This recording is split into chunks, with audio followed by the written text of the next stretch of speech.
We begin from the seat of power, and the Lagos state government says it's open to partnership and has advised investors to take advantage of the market that Lagos represents. The State Commissioner for Economic Planning and Budget, Mr. Sam Igube, made this known when he received the African delegation from the World Economic Forum on behalf of the state governor at Alausa, Ikeja. The head of Regional Agenda Africa of the World Economic Forum, Chido Munyati, is in Lagos to collaborate with the state government on urban regeneration. We believe this is probably, well, it's not a belief, it's a fact, it's probably the most important city, if you can describe it that way, or state in Africa. You have a population, I think, of over 25 million people, the most populous urban area in Africa. You are the hub of entertainment, you're a financial center. I think 5 of the largest unicorns in the world in Africa, 5 of the 7 unicorns in Africa, so billion-dollar companies, are from Lagos. So Opay, Andela, Flutterwave, I'm sure you know this better than I do. And so we find it to be extremely important that we have a deeper collaboration with you on some of our border initiatives. And the first one that we wanted to present to His Excellency, the Governor, was this initiative on nature-positive cities.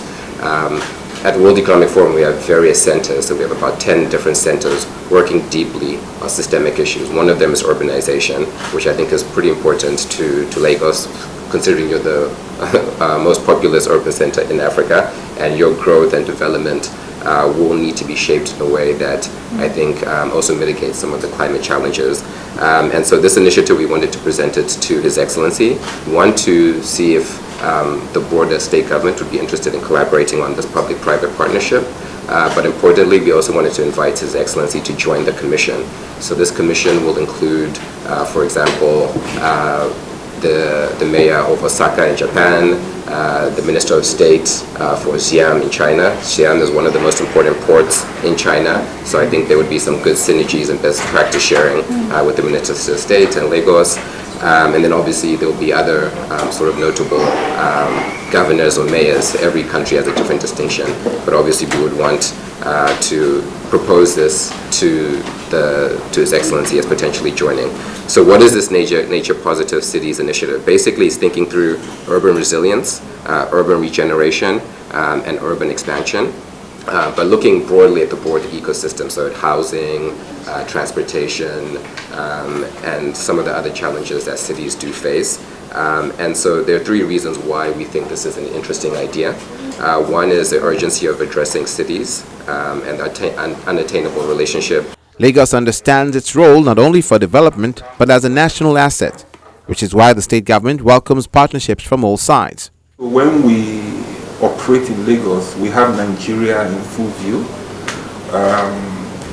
When we see challenges or gaps, we take concession from the federal government for development. You will see it in the airport road, for example, which we expanded to a 10-lane highway. That's supposed to be a federal road.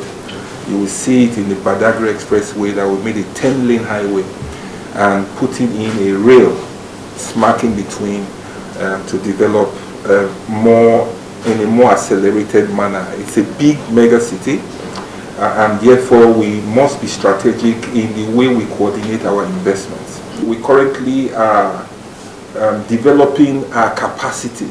You will see us make a move to invest also in what we call our food systems and logistic base.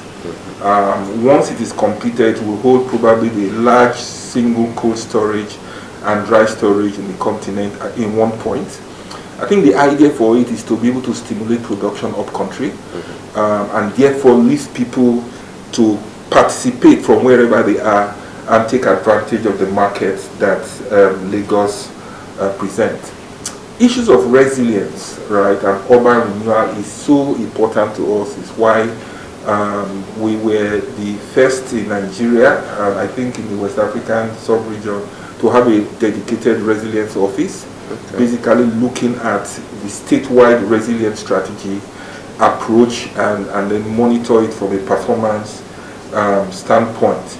We also have an agency focused on urban renewal, because as population grows, in a manner that cannot be controlled by issuing visas, right? Because we're subnational. We have to figure out how to deal with challenges around slums and renewing those urban positions for the benefit of all of us. There is big room for partnerships around data sharing, partnership around building together the data infrastructure of the state, working with our LASFA to look at citizen identification and management and things like that. The World Economic Forum plans to set up its Sub-Saharan Center in Lagos to support tech entrepreneurs in the country.